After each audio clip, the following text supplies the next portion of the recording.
Sen ne üçün qaşqabaqlısan? Xoşdu sənin nazını çəkmək mənə, çox maraqlısan. Söylə gülüm, nədir səni incidən? Sən nə üçün qaşqabaqlısan? Xoşdu sənin nazını çəkmək mənə, çox maraqlısan. Amma borcumdu halın soruşum mən, könlünü almaq üçün çalışım mən.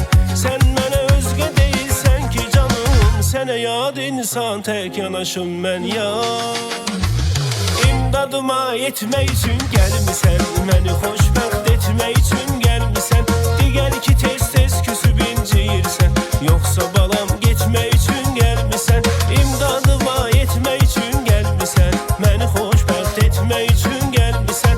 Digər ki tez-tez küsüb inciyirsən, yoxsa balam getmək üçün gəlmisən.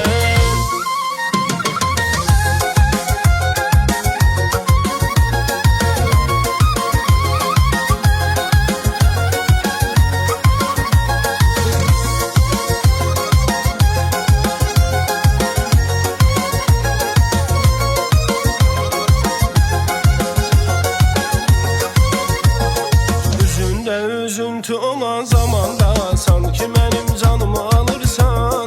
Başına döndükcə gülür surətin, razı qalırsan. Məni məcnun kimi salsan da çölə, sənin eşqin məni eynərsə kölə. Dözərəm, səbr edərəm sevgim üçün, sevməsən söyləyərəm gülə gülə yar. İmdadıma yetmək üçün gəlmisən, məni xoşbəxt etmək üçün